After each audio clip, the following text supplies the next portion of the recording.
자, 고개 드시고 여러분들 반갑습니다. 네, 오늘 기본서는 여러분들 그 몇 페이지냐면 그 51페이지 표입니다. 51페이지 납세무 소멸인데요. 우리 지난 시간에 여러분들 뭘 배웠냐면 조세총론에서 조세총론에서 조세의 중에서는 여러분들 납부이행 방법 요걸 잘 아시면 된다고 그랬습니다.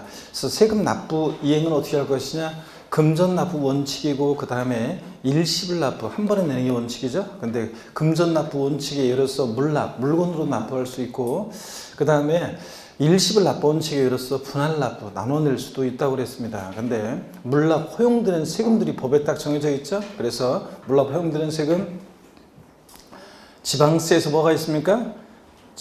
제대로 안 쓴 것 같은데 지방세 뭐가 있어요?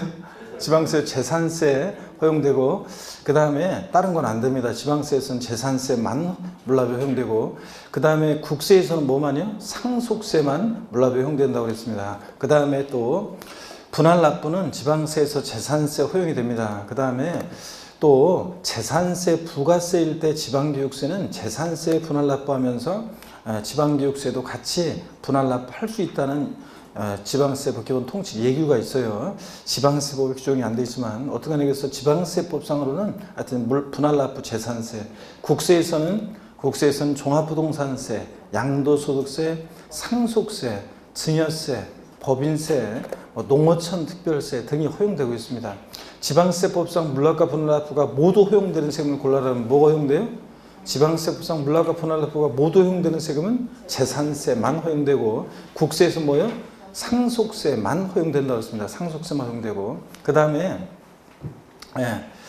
또 여러분들 조세 분류에서 과세 주체에 따라서 국세와 지방세를 분류하는데 얘네들은 국세 지방세 요거는 과세 주체에 따라 분류할 때 국세 세목과 지방세 세목을 외울 필요는 없어요. 근데 공부하다 보면 대충 다 되는 거고 근데 다만 시험 문제 풀 때 다음 이러이러한 국세는 다음 지방세 중 이러이러한 조세 나올 때 국세만 고르라고 하는지 지방세만 고르라고 하는지 그걸 잘 보셔야 되고 그 다음에 또 여러분요 우리 지방세는 과세 주체를 세분화해서 알아두셔야 되는데 과세 주체요. 자, 취득세는 과세 주체가 누구라고 그랬습니까? 과세권자가 특광도 이렇게 기억하라고 했죠. 특별시, 광역시, 도, 특광도. 등록면허세는 구도, 특별시 광역시에 쓰는 구, 도가 아니고 쓰는 도. 그래서 구도고. 그 다음에 또 여러분요, 재산세는요, 시군구고. 그 다음에 지자로 이름 시작한 지방세 네 가지가 있는데 그 중에서 어떤 애만 틀려요. 지방소득세라는 세금만, 지방소득세만 특광 시군이고 나머지 애들은 특광 도세입니다. 그래서 지방소득세는 소득세 법인세 납세자가 내는 세금인데 얘는 특광 시군입니다. 나머지 애들은 특광 도, 지역자원시설세, 지방소비세, 지방교육세 얘네들은 특광 도고 그 다음에 특별자치도와 특별자치시는 11개 지방세 세금에 다 과세주체가 됩니다. 그래서 뭐 취득세 그러면 특광도, 특별자치도, 특별자치시, 등록면허세, 구도, 특별자치도, 특별자치시 이렇게 들어가는 거기 때문에 11개 세금에 다 과세 주셔야 되니까 얘는 생략하고 그냥 그렇게 알아두시면 되고 취득세, 특광도, 등록면허세, 구도, 재산세, 시군구, 지자로 이름 시작한 지방세 네 가지 중에서 어떤 애만요? 지방소득세만 특광 시군이고 나머지 애들은 특광 도세입니다, 여러분들. 그 다음에 또 우리 사용 목적 특정 여부에 따라서 보통세와 목적세를 구별했습니다. 이 세금 걷어서 어디다 쓸지 사용 목적이 특정되어 있는 세금이 있고 그렇지 않은 세금인데 사용 목적이 특정되어 있는 세금 자 목적세인데 어떻게 외웠어요? 5가지 국세, 지방세 목적세로서 교교농, 지치 이렇게 외웠습니다. 국세 목적세, 교육세, 교통에너지환경세, 농어촌 특별세 지방세 목적세 지는 어떤 겁니까? 지역자원시설세, 지방교육세 이렇게 외웠습니다. 그 다음에 우리 또요 조세 독립성 여부에 따라서 독립세, 부가세 이런 것도 배웠습니다. 독립한 세금, 우리 시험과 관련한 주요 세금들은 다 독자적으로 부과하는 독립세인데 이 세금에 부과해서 받는 세금이 부가세입니다. 국세 세목 중에서 부가세는 교육세하고 또 뭐가 있어요? 교교농 중에서 교육세하고 또 농어촌 특별세가 있었습니다. 농어촌 특별세 나왔다. 뉘집 자식이냐 족보요. 농어촌 특별세는 국세고 목적세고 부가세고 그 다음에 지방세 중에서 부가세가 있는데 뭐가 있습니까? 지방교육세가. 그래서 지방교육세 뉘집자식이냐 그러면 지방세고 목적세고 부가세라고 그랬습니다. 이런 것들 항상 기억하시고. 그 다음에 우리 부동산 관련한 5개 본세목과 독립세와 그 부과되는 부가세 짝을 아셔야 되는데, 취득세 부가세로서 농어촌 특별세, 얘는 취득세 부가세일 때 부가세목은 농특세하고 지방교육세인데, 농특세 구할 때 어떻게 구하느냐? 표준세율을 적용해서 산출한 세액의 100분의 10, 즉 10%로 부과됩니다. 그렇죠? 아닙니다. 이렇게 취득세 부가세, 농특세 구할 때는 좀 깊은 내용이지만 표준세율을 적용하여 이러면 틀리고, 표준세율을 반드시 몇 프로를 적용해? 2%로 적용해서, 표준세율을 2%로 적용해서 산출한 세액의 10%로 농특세 부과됩니다. 그죠 여러분? 감면받은 게 있을 때는 또 농어촌 특별세가 감면세액의 20% 부과되기도 합니다. 그 다음에 등록면허세 부가세목은 원칙적으로 납부세액의 부가세목은 지방교육세가 부과됩니다. 지방교육세가. 근데 감면받은 게 있을 때는 또 농어촌 특별세가 감면세액의 몇 프로? 20% 부과되기도 합니다. 그러니까 감면받은 게 없을 때는 취득세 부가세는 감면이 있든 없든 농특세 지방교육세인데, 등록면허세는 감면받은 게 없으면 지방교육세만 부과됩니다. 감면받은 게 있을 때만 농특세가 부과돼요. 등록면허세는. 재산세 부가세목은 자신있게 여러분 어떻게 했어요? 재진이 지방교육세가 20% 부과되고, 자 재산세계 종부세는 어떻게 했어요? 종부세 부가세목은 종농이 농어촌 특별세가 20% 부과된다. 이렇게. 양도소득세는 납부세액의 부가세목은 없어요. 감면받은 게 있을 때만 감면세액의 20% 농특세 부과됩니다. 지방소득세가 예전에는 부가세였는데 지금 독립세라고 그랬죠. 그래서 부가세 문제에서 지방소득세가 부가세로 나오면 무조건 틀려요. 그래서 양도소득세, 납부세액의 부가세목은 없다는 거. 그래서 지방소득세에, 지방소득세는 독립세라는 거, 과세주체는 특광시군이고 독립세고, 특이하게도 소액징수면제가 적용된다는 것, 지방소득세 따로 정리드렸죠? 소액징수면제가 적용돼가지고 고지서 장당 세액 얼마예요? 2,000원 미만은 징수하지 않습니다. 딱 2,000원이면 징수한다 안 한다? 2,000원이면 징수한다고 그랬습니다, 여러분. 자, 그 다음에 지방소득세는 개인지방소득세와 법인지방소득세로 나눠지는데, 개인지방소득세는 소득세 납세무자가 내는 게 개인지방소득세고, 법인세 납세무자가 내는 게 법인지방소득세인데, 법인세는 우리 시험범위에 써야 됐으니까 개인지방소득세, 종합소득에 대한 개인지방소득세, 양도소득에 대한 개인지방소득세 이렇게 나눠지는데, 지방소득세는 대부분 그 소득세 규정을 준용해요. 그래서 몇몇 특징 빼놓고는 그냥 웬만하면 우리가 양도소득세에서 배운 지식으로 문제를 풀면 된다고 그랬습니다. 이런 것들. 그 다음에 또 여러분요, 우리 이런 것들 주의하고, 그 다음에 지방소득세는 소득세법에서 계산한 소득을 과세 표준으로 해서 약 10분의 1 세율을 소득세 세율에 10분의 1 세율 체계로 되어 있어요. 그러니까 자동 계산이에요. 양도소득세 1,000만 원이면 지방소득세 100만 원, 양도소득세 만에 100만 원이면 지방소득세 10만 원, 이렇게 10분의 1 체계로 되어 있습니다.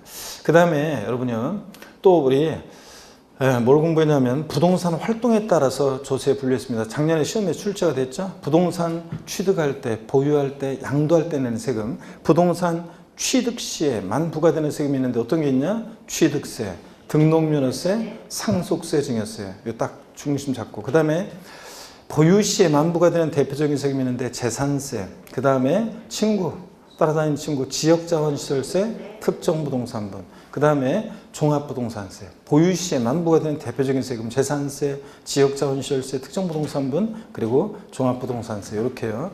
그 다음에 또 양도 시에만 부과되는, 처분 시에만 부과되는 게 어떤 게 있어요? 처분 시에만 부과되는 거? 양도소득세. 이렇게 해서 얘네들 취득시, 보유시, 양도시 부과되는 세금 틀을 딱 잡고 이제 동시 부과되는 애들 있잖아요. 부동산 취득과 보유에만 동시 부과되는 세금이 있습니다. 양도는 부과되지 않고 취득과 보유에 동시 부과되는 세금 어떤 거? 지방교육세. 보유와 양도시에만 동시 부과되는 게 있습니다. 취득에는 부과되지 않고 보유와 양도에만 동시 부과되는 거? 종합소득세, 지방소득세. 지방소득세, 종합소득세는 보유와 양도에만. 취득과 양도에 동시 부과되는 세금이 있는데 인지세. 근데 문서에 부과하는 국세, 인지세. 근데 인지세가 부동산 보유 시에도 부과될 수 있다는 견해가 있다고 그랬습니다. 자, 그 다음에 취득, 보유, 양도 모든 단계에서 부과될 수 있는 세금이 있는데, 동네 이름은 다 참견하고 돌아다니는 아저씨 있었죠. 어떤 아저씨? 농부 아저씨. 농특세, 부가가치세, 지방소비세, 농부아저씨, 농부지 이렇게 기억하라고 했습니다. 자, 이렇게 해서 활동에 따른 분류 이렇게. 그 다음에 여러분 또 보시면 우리 뭘 배우냐면 징수 방법 배웠어요. 이 세금을 어떻게 징수하느냐. 신고납부 방법은 원칙적으로 누가 세금 계산해요? 납세무자가 세금 계산해서 계산된 세금을 과세주에게 신고하고 납부합니다. 이 신고납부를 불성실하면 어떤 죄를 받는다? 가산세가 적용됩니다. 가산세가. 자, 가산세부터는 과세권자가 이제 신고납부 안 했으니까 관청에서 다시 세금 계산해서 요 가산세 합한 금액을 납세 고지서를 발부해 징수합니다. 근데 그 고지서 받고서 세금을 또 미납부했다. 어떤 죄를 받습니까? 가산금이 적용됩니다. 이렇게 원칙적으로 신고납부하는데 예적으로 가산세부터 보통징수 방법으로도 징수할 수 있는 그런 지방세가 있습니다. 신고납부 원칙으로 한 지방세 어떤 거? 취득세, 등록면허세, 그리고 지자로 이름 시작한 지방세 네 가지요. 지역자원시설세, 특정 자원분이요. 부동산물 아니고 자원분. 그 다음에 지방소득세, 지방소비세, 지방교육세. 지방교육세나 농특세 같은 부가세들은 그때그때 달라요. 번수에 따라서 신고납부할 수도 있고 보통징수할 수도 있고. 취득세, 등록면허세, 부가세일 때 지방교육세는 번수에 따라서 신고납부입니다. 다시요. 신고납부 원칙으로는 지방세 더 있지만 요거만. 취득세, 등록면허세, 지자로 이름 시작하는 네 가지 얘네들. 그 다음에 국세에서는 뭐 소득세, 법인세, 부가가치세 등등 웬만한 국세는 신고지를 원칙으로 해요. 근데 종합부동산세 거기서 날라오는 게 원칙인데 휴통해 버리고 내가 신고납부하겠다 선택하면 신고납부할 수도 있다고 그랬습니다. 그 다음에 보통징수, 국세에서는 정부부가세 방법이라고 하는데 보통징수하는 지방세 어떤 게 있냐? 재산세. 그 다음에 거기서 날라오는 지방세, 재산세, 그 다음에 지역자원시설세, 특정 부동산분, 재산세, 부가세로서 지방교육세 등등 있습니다. 자동차세나 주민세도 여러분 저 집으로 거기서 날라오는데 어떡하네? 얘네도 보통징수하지만 뭐 그렇고요. 재산세, 지역자원시설세, 특정 부동산분 꼭 기억하시고 국세에서 정부부가세는 국세 어떤 게 있어요? 종합부동산세, 상속세 등이 있어요. 여러분 제가 제 다음 카페에 그 조세 총론 오늘 배우는 부분까지 해서 다 그 핵심 요약 정리 올라가 있는데 그거 다운받아서 오면 되는데 하나도 안 보는구만 여러분들.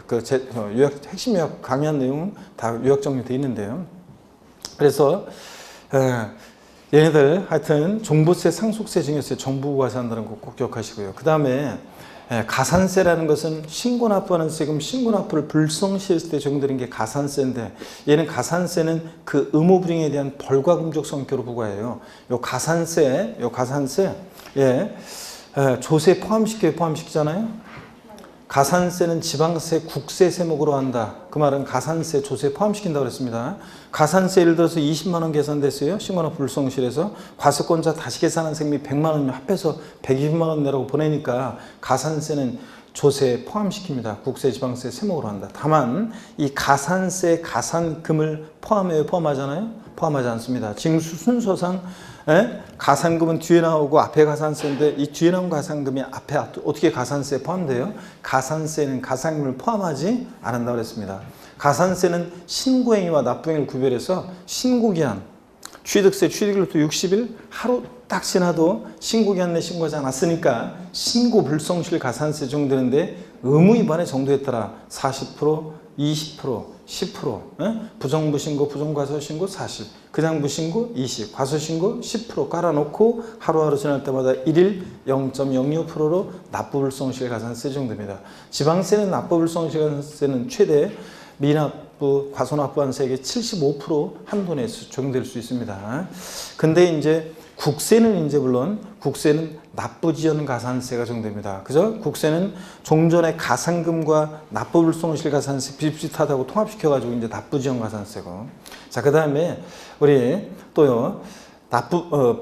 어떻게 요 가산세 이런 거. 그 다음에 가산금은 납세 고지서를 발부해서 징수할 때 납부기 한내 미납부했을 때 뭐예요? 가산금이요. 근데 요거 국세는 이제 가산금이 납부불성실가산세랑 통합돼서 납부지연 가산세로 갔으니까 지방세만 종전처럼 가산금 규정이 있습니다. 지방세만. 그래서 고지서를 발부해서 징수하는 세금 납부기 한내 미납부하면 뭐고요? 가산금이고. 요 가산금부터는 이제 근데 가산금은 제때 납부하지 않은 것에 대한 연체 이자력 성격으로 부과하고, 가산금은 조세에 포함을 시켜야 포함시키나요? 포함시키지 않는다 그랬습니다. 사례 연습도 했었는데 지난주에. 가산금 포함하지 않고 조세. 그 다음에 가산금, 일반 가산금, 고유세 기준에 납부기 한 하루만 딱 지나도 체납세액 몇 프로? 3% 깔아놓고, 그 다음에 하루하루 지날 때마다 하루하루 아니고 납부기한 지나서 매 1개월 한 달씩 경과할 때마다 어떤 거예요? 중과상금 적용됩니다. 중과상금은 체납세액에 한 달씩 지날 때마다 0.75%, 1만 분의 75, 0.75%씩 적용되는데, 끝까지 보시면 몇 개월? 60개월, 5년까지만 중과상금 적용된다고 그랬습니다. 그렇죠? 그 다음에 또, 그래서 중과상금은 0.75% 곱하기 60이니까 체납소액의 최대 45%, 일반 가산금 45%가 합치니까 가산금은 체납소액의 최대 48%까지 적용될 수 있다, 이런 거. 자, 그래서 그런 것도 있었고, 그 다음에 우리 납부지연 가산세요. 좀 전에 가산금 규정과 납부불성 가산세가 헷갈리다고 비슷하다고 통합을 시켰는데, 종합부동산세 같은 애들은 원칙 정부부가세잖아요. 근데 종부세는 정부부가세 방법으로만 징수한다. O, X? X입니다. 오늘 문제 나왔었죠? 예. 정부부가세 방법으로만 징수한다고 틀리고, 거기서 날라오는 게 원칙인데 휴통에 버리고 신고납부 선택할 수도 있습니다. 종합부동산세는 그 고지서에 기재된 납부기한 하루만 딱 지나도 일단 3%. 자, 깔아놓고, 그 다음에 또 하루하루 지날 때마다 1일 0.05% 납부지연 가산세 적용됩니다. 그래서 자, 종합부동산세처럼 고지서를 발부해 징수되는 세금의 납부지연 가산세는 3%, 종전의 가산금 규정료 3% 적용되고, 하루하루 지날 때마다 1일 0.02%, 이거 합한 게 납부지연 가산세입니다. 근데 양도소득세처럼 신고 납부하는 세금은 고지세 기준 고지서가 아니라 왜 나와? 고지서가. 양도세처럼 신고 납부하는 세금은 그 양도일이 속하는 달의 말일부터 2개월, 예를 들자면 그 신고기한 하루만 딱 지나도 일단 신고불성실 가산세 40, 20, 10% 깔아놓고, 그 다음에 하루하루 지날 때마다 납부지연 가산세 0.02%. 그러니까 차이점 아시겠습니까, 여러분? 고지서를 발부해서 징수되는 세금을 납부기한에 미납부하면 국세는 이제 3%, 종전에 가산금 규정 요건 들어온 건데 3% 깔고 하루하루 지날 때마다 0.02%고, 양도세처럼 신고 납부하는 세금은 신고기한 내에 신고하지 않았을 때 신고불성실 가산세 40, 20, 10% 깔고, 그 다음에 납부지연 가산세 0.02% 이렇게 적용된다는 거예요. 그 다음에 우리 세금 납부할 의무는 추상적으로 성립하고 구체적으로 확정이 되고, 확정된 납세의무는 소멸하는 과정을 거칩니다. 그럴 때 우리 납세의무 성립 시기, 취득세는 어느 때 납세의무 성립한다?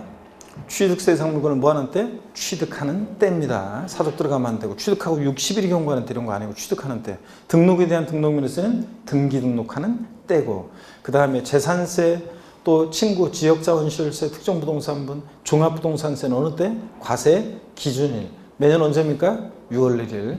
또 주민세 일부, 균등분과 재산분 주민세는 어느 때 납세의무 성립한다? 과세 기준인데 7월 1일이고, 이런 거 다르다는 거, 재산세들하고. 그 다음에 소득세, 법인세, 부가세는 어느 때요? 기간을 단위로 과세하니까 과세기간이 끝나는 때입니다. 소득세, 소득 얻은 때, 소득 발생할 때, 소득 지급하는 때 아니고 과세기간이 끝나는 때고, 그 다음에 농어촌 특별세나 지방교육세 같은 부가세들은 본세에 따라서 그때그때 다르고, 여러분들 인지세 같은 세금들은 문서 작성하는 때 인지세는 뭐 이런 거.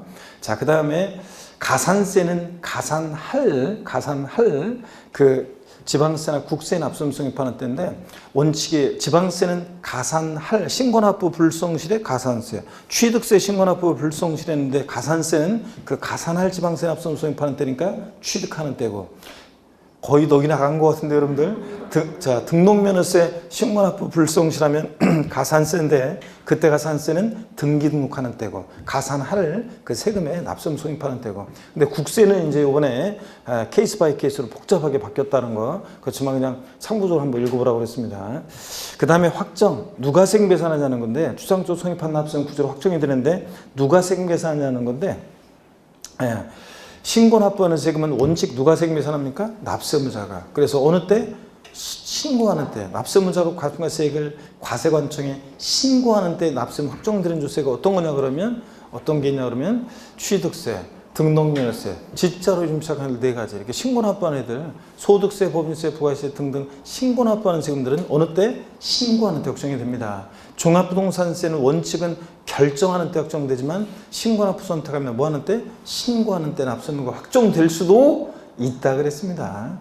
그 다음에 과세관청에서 과세분과세액을 원칙적으로 결정하는 때 확정되는 지방세, 재산세, 친구, 지역자본시설세, 특정부동산분, 재산세, 부가세로서 지방교육세 이렇게 보통징수한 애들.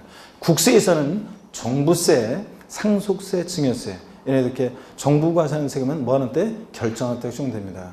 하여튼 늦게 오신 분은 3월 달에 처음 오신 분은 1월 달 강의에 1월 달 인강에 조세 총론하고 취득세 부분을 반드시 듣고 오셔야 돼요. 그래서 그때 용어 설명을 자세히 했기 때문에 꼭 그걸 듣고 오셔야 되지. 안 듣고 오시면 계속 모르는 말들이 나와가지고 힘듭니다. 그래서 1월달 조세 총론하고 전체 일요일 강의를 들으면 좋지만 뭐 들을 시간 없으면 이렇게 원래는 지금 3월달 오신 분들은 1월달 강의를 인강을 들으면서 이 진도에 맞춰가지고 대충 미리미리 이렇게 듣고 오고 그 해당 부분을 그렇게 하시 당부드리고 그 다음에 그래서 1월달 정시간 없으면 1월달 세법은 조세 총론하고 취득세 부분만큼이나 듣고 오셔야지 따라올 수 있습니다. 3월 지금 심화 과정이기 때문에 11월, 12월 기초입문 과정, 1, 2월 요거에 기본서 기본이론 그 다음에 심화 이론이잖아요. 그러니까 어려운 내용들을 배우고 배경적이고 용어 설명 이런 것들을 하지 않기 때문에 여러분들 꼭 1월달 강의를 세법은 조세 총론하고 취득세 부분만큼이나 정시간 없으면 듣고 들으면서 따라오셔야 됩니다. 듣고. 자, 오늘 여러분 51페이지입니다. 납세의무 소멸입니다. 고개를 드시고 여러분들이요. 목 운동부터 합니다. 스트레칭 한번 하시고 목 운동부터. 반대로 돌리시고 허리도 좌로 우로 돌립니다. 아이고 기지개도 화끈하게 제끼시고 좋습니다. 어깨 돌리시고요. 보니까 또 학원이 지금 이번 주까지 휴원해가지고 저희들 그 회사 가서 이제 저희들 학원 가서 회사 가서 인강만 지금 촬영하는 곳이 있고 또 이번 주부터 이제 수강생들 오셔가지고 하는 곳이 있어요.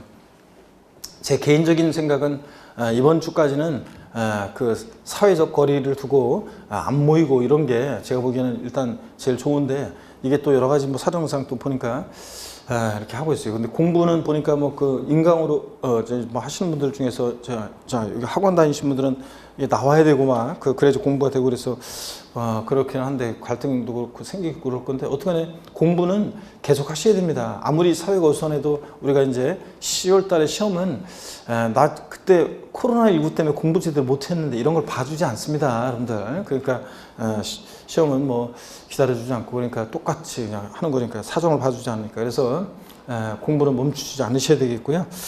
자, 근데 오늘도 어떡하네 또 많이 빠지시고 그랬는데 이게 그렇단 말이죠, 이게. 그래가지고 이제 이게 좀 요즘 그런데 그리고 여기서도 반드시 마스크를 본인을 위해서 타인을 위해서 쓰셔야 돼요, 여러분들. 이게 얼마 전까지만 해도 그전에는 초기만 해도 사실 코로나19 걸릴 확률이 굉장히 로또 복권 당첨처럼 어려웠었는데 지금 최근에 지금 그렇습니다. 지금 최근에 지금 그죠? 그래서 동네에서도 그렇고 막 그러니까 꼭 쓰시고 그래야 되겠습니다. 저도 원래는 어떤 곳은 마스크를 쓰고 강의를 하는데 마스크를 쓰고 강의하는데 지금 여기 인원이 저기에서 그냥 일단 제가 하긴 하는데 써야 돼요 요즘은. 그래서 다른 곳은 아예 그 마스크 안 쓰면 입장을 안 시켜줘요 학원에서. 아예 이 출입구에서 그 학원 그 강의실 입구에서 아예 그래서 오자마자 바로 손 소독하고 그 다음에 마스크를 써야지 학원에 입장 시켜주거든요.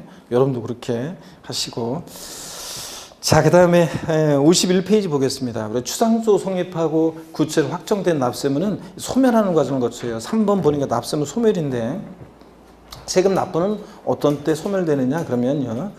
의의는 읽어보는 거고요, 여러분들. 자, 그 구체적인 소멸 사유를 보는데 이걸 갖다가 그 세금 납부로 소멸, 미납부로 소멸 이건 그냥 구분해서 외울 필요는 없고 이건 참고적인 거고 그냥 소멸 사유를 여러분들이 이해하신다면은 제목만 아시면 되고 시험에 이미 나왔어요. 자, 그래서 이게 시험에 이미 소멸 사유를 이미 물어봤기 때문에 28회 시험 때 그래서 또 소멸 사유가 나올 가능성은 극히 낮고요. 그렇지만 극히 낮다고 그랬어요. 그 문제 자체는 낮고요. 그렇지만 소멸 소멸에 관한 게 이제 또 중요해요. 자세한 내용들이. 일단은 소멸 사유는 이해하면서 제목만 기억합니다. 납부요. 세금 납부하면 당연히 납세는 어떻게 하냐? 소멸합니다. 자, 그 다음에 충당이요. 요거 충당 개념을 한번 보니까 납부할 조세 등을 조세 환급금과 상계하는 것 이렇게 되어 있는데 무슨 얘기냐면 이런 거라고 그랬습니다. 제가 저희 부모님 댁 세금을 대신 내주고 있는데 대신 내주는 효자들이죠. 그런데 한번 보시면 근데 그 저희 부모님 댁에 이런 안내문이 온 적이 있습니다. 30원의 세금을 환급받을 게 있는데 이번에 낼 세금하고 낼 세금 중에서 30원만큼을 충당했다. 이렇게 안내문을 받은 적이 있습니다. 보시면 국세지방세 환급금 뭐 더 냈든 잘못 냈든 뭐 하여튼 돌려받을 것과 이번에 낼 세금을 돌려받고 또 내고 이렇게 할 필요가 뭐 있어요. 자, 환급금과 이번에 낼 세금을 서로 상계 처리합니다. 그러면 상계 처리되어진 만큼 30원만큼은 세금에 충당되어졌다고 하고 충당되어진 만큼 납세금을 어떻게 하냐? 소멸합니다. 그래서 30원 빼고 나머지만 납부하면 되잖아요. 그래서 충당 소멸 사유다. 제목만 아시면 되고 부가의 취소요. 취소는 여러분 보세요. 취소하면 소급표가 있죠. 민법에 배우다시피 지금 법률행위를 취소해 처음 법률행위했을 때로 소급해서 효력이 슉 없어지잖아요. 세금 부과를 취소해 처음 부과했을 때로 소급해서 효력이 슉 없어지니까 부과 취소는 소멸 사유입니다. 제목만 아시면 되고 그 다음에 부과권의 제척기간이요. 여러분 제척기간이라는 것은 국가나 지자체가 우리에게 세금을 부과할 수 있는 법정 기간을 딱 정해놨습니다. 이걸 안 정해놓으면 국가나 지자체가 30년 전, 40년 전에 제가 세금을 안 낸 게 있다는 둥, 덜 낸 게 있다는 둥 이런 얘기하니까 그죠? 자, 그렇기 때문에 법정 안정성을 위해서 국가나 지자체가 우리에게 세금 부과할 수 있는 법정 기간을 정해놨습니다. 그 제척 기간 만료하면 더 이상 세금 부과할 수 없습니다. 제척 기간에 관해서는 좀 이따 기간을 다시 한번 볼 거고요.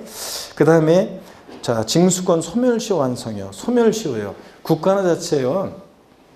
국가나 자체가 우리한테 세금을 부과할 수 있었음에도 불구하고 부과하지 않고 일정한 시간이 지나면 시효가 완성해서 더 이상 세금 부과할 수 없도록 하죠. 관리에 잠자는 자는 보호하지 않는다. 그래서 소멸사유 5가지 납부, 충당, 부과권의 취소, 제척기간 만료, 소멸시효 완성 5가지는 소멸사유예요. 근데 소멸사유 아닌 게 있어요. 소멸사유 아닌 게 있는데 자, 소멸사유 아닌 것을 다시 한번 아닌 것만 그 아래다가 좀 정리해 드릴게요. 자, 물론 거기 보조단의 첫 번째 주에 두 번째 줄에 소멸사유 아닌 거 뭐 결손처분도 나오고 그러는데 여기 보세요. 소멸사유 아닌 거 제가 정리해 드린 건 소멸사유 아닌 거. 자, 납세의무 소멸사유 아닌 것을 한번 보세요. 소멸사유 아닌 거 보면 어떤 게 있냐면 먼저요, 부과권의 철회요. 부과 철회. 세금 부과를 철회하는데 이게 어떤 거냐면 부과 철회는 고지서를 보냈어요. 근데 주소나 영업소가 불분명해서 도달이 안 돼. 그럼 고지서 영업소 그러니까 주소 영업소가 불분명해서 고지서가 도달이 안 되면 보냈던 걸 철회, 걷어들였다가 주소 영업소 확인해서 다시 보냅니다. 그러니까 철회는 소멸사유가 아니에요. 다시 고지서를 보내니까 주소 확인해서. 그 다음에 또 법인의 합병이요. A법인과 B법인이 합병합니다. 그러니까 A법인이 세금 낼 게 있었는데 B법인하고 합병했다고 A법인의 세금 납부할 의무가 없어져? 다 그렇게 하겠죠? 그렇기 때문에 법인의 합병은 소멸사유가 아닙니다. 법인 합병된다고 소멸되지 않고요. 그 다음에 또 납세자의 사망이요. 죽었다고 모든 일이 해결되는 게 아니에요. 그래서 납세자의 사망은 소멸사유가 아닙니다. 그래서 여러분 세금 낼 게 있는데 안 내고 죽으면 나 하나 죽으면 끝나지 그러는데 안 끝난다고 그랬죠? 자, 피상속인의 세금 납부할 의무는 상속인에게로 승계돼서 상속인이 다 상속받은 재산 한도 내에서 납부할 의무를 지게 됩니다. 그래서 납세 사망도 아니고요. 우리 교재 거기 결손처분이라고 나오는데 그 결손처분은 삭제가 됐어요. 당연한 거라. 결손처분이라는 게 어떤 거냐면 그 우리 교재 보조단에 51페이지 두 번째 거기 나오는데 부가 철회 결손처분의 경우 납세의무 소멸사유에 해당하지 아니한다. 찾으셨습니까 여러분? 그럴 때 결손처분이라는 거 그냥 듣기만 하세요. 제가 여기다 결손처분은 소멸사유 아닌 거에서 삭제가 됐기 때문에 제가 그냥 말로 할게요. 결손처분이라는 것은 어떤 거냐면 납세자가 행방불명이거나 그래요. 자, 그러면 일단 결손초문하고 넘어갔다가 얘가 다시 나타나거나 그러면 세금을 지체 없이 다시 부과합니다. 그러니까 결손초분은 소멸사유가 아닙니다. 나중에 다시 세금을 부과하게 되니까. 자, 이렇게 해서 소멸사유 5가지하고 아닌 거 3가지 이렇게 딱 적어놓고 정리해둡니다. 여러분들. 넘어가시면 52페이지 보겠습니다. 그래서 기출체크 28회 때 이렇게 문제가 나왔었어요. 그래서 또 이렇게 뭐 28회처럼 소멸사유 골라라 이렇게 나올 가능성, 독립한 문제로 나올 가능성은 낮지만 소멸사유 알아두셔야 되는데, 지방세기본법상 지자체 징수금을 납부할 의무가 소멸되는 것은 모두 몇 개인가 그랬는데, 자, 기억번 납부 충당 소멸사유죠. 지방세 징수권의 소멸시효가 완성됐을 때 소멸시효 완성 소멸사유죠. 법인이 합병은요. 법인 합병 아니라고 그랬죠. 그 다음에 지방세부가 제척기간이 만료한 때, 제척기간 만료하면 더 이상 세금 부과할 수 없죠. 미음번 납세자의 사망으로 상속이 있을 때, 죽었다고 모든 일이 해결되는 것이 아니죠. 그래서 소멸사유가 되는 것은 기역, 니은, 리을번, 자, 3개가 되겠습니다. 이렇게요. 자, 그 다음에 2번에 조세 부과의 제척기간 한번 보겠습니다. 여러분, 세금 부과 제척기간이 만료하면 더 이상 세금 부과할 수 없다고 그랬죠. 소멸사유 하나인데요. 동그라미 1번과 2번을 길게 읽어보면 법적 안정성을 위해서 세금을 국가나 자체가 우리에게 부과할 수 있는 기간을 두고 있다는 얘기가 나오는데요. 여러분들이 그 제척기간에다가 뭘 해놓냐면, 제척기간에다가 여러분이 돼지꼬리 땡냐 해서 제목에다 제척기간에서, 이 제척기간은 소멸시 외에는 민법에서 여러분 총칙에서 배우는데, 소멸시효는 중단과 정지제도가 있는데, 근데 제척기간에는 중단과 정지제도라는 게 없어요. 중단과 정지제도가 없어요. 그래서 제척기간은 법적 안정성을 위한 거기 때문에 조속히 법률관계를 확정시키기 위해서 중단과 정지가 있다 없다? 없다는 거. 소멸시효처럼 중단과 정지가 없다. 그래서 거기 제목 조세부가 국세지방세 제척기간 거기다가 여러분이 돼지꼬리 땡냐해서 중단과 정지가 없다는 거 해놓고, 그 다음에 동그라미 1번과 2번 의의는 그냥 읽어보는 거고요. 53페이지 한번 보겠습니다. 53페이지. 세목별로요, 세금을 부과할 수 있는 법정 기간이 정해져 있는데, 일반 양도소득세 같은 일반 국세하고 그 다음에 상속세 증여세가 나왔는데, 일단은 거기 일반적인 세목을 한번 보세요. 그 표에서, 자, 양도소득세 같은 일반적인 세금을 만약에 국세를 사기쳤다, 사기다, 부정한 행위로 조세를 포탈한 것 경감받았다. 예를 들어서 다운계약서 썼는데요, 한 4년 좀 지났거든요. 별일 없겠죠, 묻는 분들. 몇 년 동안 별일이 없어야 돼요? 10년 동안 별일이 없어야 됩니다. 10년 동안. 그래서 사기치면 10년이요. 그 다음에 무신고, 신고기한 내 양도세 같은 국세에 신고하지 않았다 그러면 7년 제척기간 적용되고요. 7년간 부과할 수 있습니다. 국가나 자체가. 그 다음에 기타는 5년. 그래서 절 보세요. 일반 양도세 같은 국세는 제척기간 어떻게 외우냐? 높이로 외워요. 리듬 타면서 10년, 7년, 5년입니다. 10년, 7년, 5년. 사기쳤다 10년, 무신고 7년, 기타 5년. 이렇게. 다시 위에 표 위에 걸 보니까 상속세나 증여세, 또 부담부 증여에 따른 양도세에 포함되는데, 부담부 증여를 기본 이론 때 배웠어요. 양도소득세에서 부담부 증여의 경우 양도세는 증여세 규정을 따라가요. 그래가지고 상속세나 증여세, 부담부 증여 시 양도세는 제척기간, 자, 사기쳤다 그러면 길어요. 15년. 무신고 15년이에요. 10년이 아니라 15년. 기타 10년. 이렇게 해서 요건 리듬 타면서 15년, 15년, 10년입니다. 그래서 사기타 부정한 행위, 또 무신고의 경우, 무신고도 거기 들어가 있잖아요, 교재. 그 다음에 기타. 이렇게 해서 우리 교재는 두 칸으로 해놨는데, 원래는 사기쳤다 10년, 무신고 10년이라고 제가 말이 헛나가나. 자, 사기쳤다 15년, 상속세 증여세, 부담부 증여세, 양도세는 15년. 그 다음에 무신고 15년. 거기 무신고도 있잖아요, 중간에. 무신고 15년, 기타 10년. 이렇게 해서 리듬 타면서 3개로 외워요. 나눠서 15년, 15년, 10년. 이렇게 외우고요. 그래서 별표시 하시고, 세목별 제척기간. 지방세 제척기간이요. 지방세 제척기간 한번 보세요. 지방세는 해당 지방세 부과할 수 있는 날로부터 다음의 기한이 만료된 후에는 이를 부과할 수 없다 그래서, 지방세도 사기쳤다 그러면 몇 년이에요? 10년이요.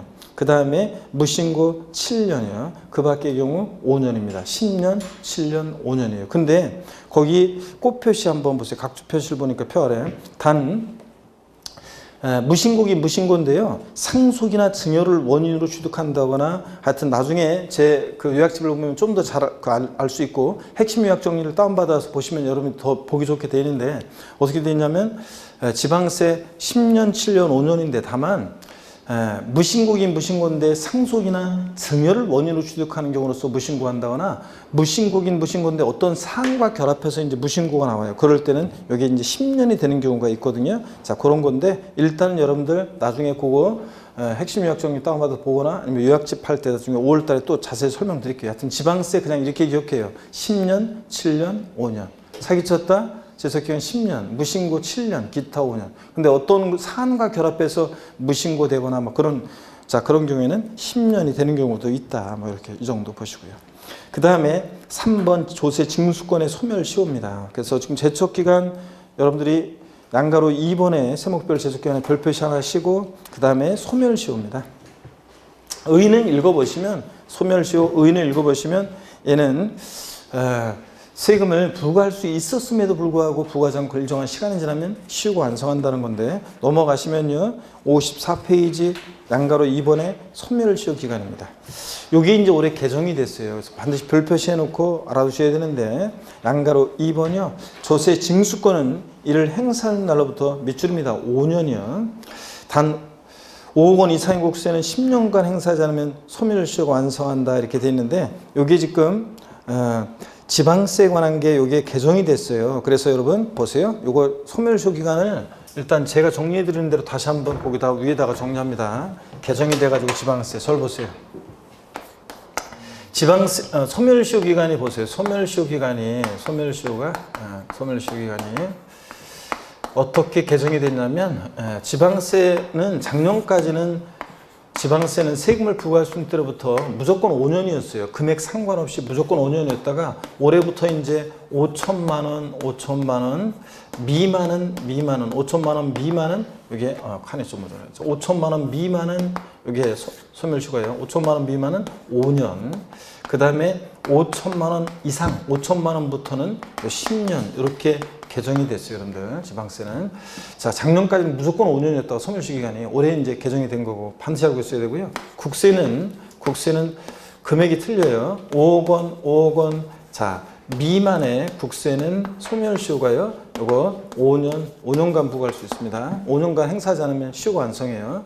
그 다음에 5억 원 이상부터는 국세는 이제 10년이에요. 이렇게 해서 금액 차이가 나죠? 금액에 따라서 지방세, 국세, 소멸시효 기간이 다르다는 거예요. 요거는 올해 지방세 개정 내용이고 그러니까 반드시 여러분들이 꼭 알고 계셔야 되겠습니다. 아셨죠? 5천만 원 미만의 지방세는 소멸시효가 몇 년이요? 몇 년? 5년이고 5천만 원 이상은 몇 년이고? 10년이고 여러분 이렇게 꼭 알아야 됩니다. 자, 그러면 계속 이어서 보시면 거기에 심화해서 보시면 심화해서 그 심화해서 지방세 그 개정 내용이 나와 있네요. 자, 표를 한번 봅니다. 뭐 대상 청구권이고 부과권이고 이런 것들은 넘어가고 여러분들 어딜 보냐면 기간을 보시는데 소멸시효에서 2020년 개정 그래가지고 5년 단 5억 원 이상의 국세와 5천만 원 이상의 지방세는 10년 이렇게 돼 있는데 이 내용을 제가 좀 더 여러분들 보기 편하게 정리해 드렸습니다. 이렇게 해서 여러분들 소멸시효 기간 지방세 국세로 나눠서 제가 정리해 드린 대로 딱 기억하시고요. 아셨죠 여러분?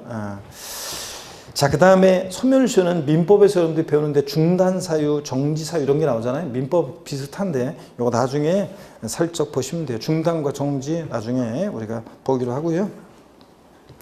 납세 고지 거기 중단 사유 거기 나오는 거 한번 볼래요? 납세 고지 독촉, 납부채고, 교부청구 압류. 하여튼 어떤 이렇게 세금 내는 액션이 있으면 소멸시효 중단해요. 소멸시효 중단하고 정지는 무슨 기간 동안 이제 정지해요. 뭐 분납 기간, 징수의 기간, 요 기간 정지하는데 중단과 정지의 차이점은 이런 거예요. 여러분 보실래요? 차이점 한번 볼까요? 중단은 맛배기로 한번 봅니다. 아직은 뭐 정확히 중단과 정지 사이를 못 외워도 괜찮고요. 세금 나라는 액션이 있으면 소멸시효 중단하는데 중단이 이런 거예요. 예를 들어서 보세요. 만약에 소멸시효가 3년이 진행되고 있었다가 만약에 이때 중단 사유가 발생해요. 뭐 납세고지, 독촉, 납부채고, 교부청구, 압류, 세금 내는 액션이 있어요. 중단 사유가 발생하면 자, 그러면 시효는요, 처음부터 이전 거는 없어지고요, 시효가 새로이 5년 진행합니다. 새로이 그래서 5년이면 5년, 10년이면 10년, 중단 사유가 발생하면 시효가 새로이 진행해요. 다시 새로이 진행합니다. 새로이 처음부터 다시 5년 진행해요. 중단은 근데, 중단 이런 거예요. 중단은, 자, 3년의 소멸시효가 진행되고 있었는데, 만약에, 자, 정지는 정지 사유가 발생하잖아요. 그러면 정지 그 기간 동안, 분납 기간, 뭐 징수의 기간, 사행의 소송을 제기해 소송이 진행 중에 무슨 기간만 정지했다가 이어서 2년 더 진행하면 시효 완성합니다. 5년 이런 식으로. 차이점 아시겠습니까, 여러분? 중단은 처음부터 새로 진행해요. 정지는 그 기간만 정지합니다. 어떤 수강생분들이 이렇게 물어보는 분들이 있어요. 제가요, 요번에 이제 어떤 부동산을 양도할 예정인데요. 근데 이거 양도 차익이 지금 사실은 실질적으로는 제가 뭐 다운계약서 쓰거나 뭐 그런 업계약서 쓰거나 예전에 뭐 그런 적이 있어가지고 이게 실질적으로는 제가 남는 게 별로 없어요. 그 양도세는. 근데 세금을 많이 내야 되거든요. 난 억울해서 못 내겠어요. 그래서 제가 이번에 세금 양도세를 그냥 팔고 나서 신고 안 하고 그리고서 그냥 버텨보려고 그래요. 근데 그러면 뭐 한 5년만 버티면 되나요? 이렇게 묻는 분도 계시는데 신고를 안 해요. 자, 제척기간이라 해서 무신고. 내가 양도세를 신고하지 않은 것을, 무신고는 아까 제척기간이 몇 년이라고 했어요? 양도세 같은 국세 제척기간 몇 년이에요? 7년이잖아요. 자, 그러면 내가 신고하지 않은 것을 관할 세무서에 모르고 7년이 지났을 때, 내가 물론 이제 다운계약서 쓴 거 아니고 그런 거 사기친 거 아니면은 하여튼 모르고 7년이 지났을 때, 그랬을 때 더 이상 부과할 수 없는 거지. 만약에 관할 세무서에서 내가 양도세 신고하는 걸 알아가지고 납세 고의서가 날라와요. 그럼 그때부터는 소멸시효가 진행되는데요. 그럼 끝까지 5년만 버티면 되겠네요. 자, 여러분요. 아니면 5천만 원 이상이면 10년만 버티면 되겠네요. 아니에요, 여러분들. 이게 이제 고의서 저 가산세 합해가지고 나보고 양도세를 내라고 고의서가 날라왔어요. 그럼 소멸시효 진행되잖아요. 끝날 계속 안 내고 세금을 안 내고 있으면 내 명의로 된 재산을 다 미리 남편 명의로 빼돌려 놓고 그다음에 내 명의로 된 재산 하나도 없게 해놓고 버티려고 합니다. 그러면 소멸시효 5년이 완성될 정도 딱 되잖아요. 그러면은 사람이 하면은 까먹을 수도 있겠지만 컴퓨터가 독촉장 같은 거 보내요. 독촉, 납부채고, 교부청구 이런 게 있으면 소멸시효 어떻게 한다고요? 중단해. 그럼 처음부터 시효가 다시 5년 진행해. 끝날 때쯤 되면 또 독촉장 날라와. 다시 중단되고 다시 5년 진행합니다. 그러니까 내가 세금을 안 낸 거나 이런 것들을 모르고 일정 기간이 지났을 때 이런 게 의미가 있는 거지. 에? 자, 여기 알았을 때는 안 되는 거예요. 알았을 때는 세금 안 내고는 못 버텨요. 아니, 내 명의로 된 재산 다 빼돌려 놓고 버티면 되잖아요. 자, 남편 명의로 내가 이거 팔기 전에 미리 명의를 빼돌려놔요? 그럼 관할 세무서장이 이제 법원에다가 이제 사행위 취소의 소송을 제기해요. 이 사람이 이제 세금 빼돌릴 목적으로 이렇게 했다고 해서 사행위 취소 소송을 제기해서 만약에 그런 목적이 있다고 인정되면 자, 남편 명의 다시 요 부인 명의로 갖다 놓고 압류해서 가져갑니다, 여러분. 아시겠습니까, 여러분? 그래서 몰랐을 때 이런 제척기간이나 소멸시효가 의미가 있는 거지, 과세권자가 알았는데 그때는 버틸 재간이 없어요. 하여튼 뭐 저는 제 명의로 된 재산 다 빼돌려 놓고 끝까지 버틸려고 이렇게 한 분이 계시는데, 제가 항상 하는 얘기가 있죠. 인생을 그렇게 살면 안 돼요, 여러분들. 자, 우리가 이 사회에 살면서, 국가에 살면서 세금도 적당히 내고 살아야지, 그죠? 진짜 하나도 그냥 국가가 베풀어주는 편익만 받고, 사회가 베풀어주는 편익만 받고, 그냥 세금 한 푼도 안 내고 이걸 공짜로 누리려고 하면 안 되잖아요. 그래서 노블레스 오블레주지. 그래서 세금도 내고 그래야죠, 여러분들. 자, 이런 거. 그래서 주로 정확한 건 아니지만 이게 부가권과 청구권의 차이 때문에 나오는 거지만, 제척기간과 소멸시효가 어떻게 간에 일단 제척기간은 주로 신고납부할 때 적용되고요. 그 다음에 소멸시효는 원래 이제 고의서가 날라올 때, 아까 양도소득세도 처음에는 신고납부하니까 제척기간이 적용되지만, 만약에 고의서가 날라왔다 그러면 이제 소멸시효가 적용되고 막 그래요. 그래서 요거를 헷갈려 하는데, 어떡하네, 헷갈려 할 거 없어요. 수험생들은. 어떻게 신고납부하는 세금은 원칙적으로 그냥 제척기간에 적용되고, 고지서를 발부해서 징수되는 세금은 원칙적으로 소멸시효가 이제 적용되는데, 다만 이제 양도세 같은 애들도 제척기간 적용되지만 고지서가 날라오거나 그랬을 때는 그때부터는 뭐가 적용된다? 소멸시효가 적용된다, 기간에. 이렇게 생각하시면 됩니다.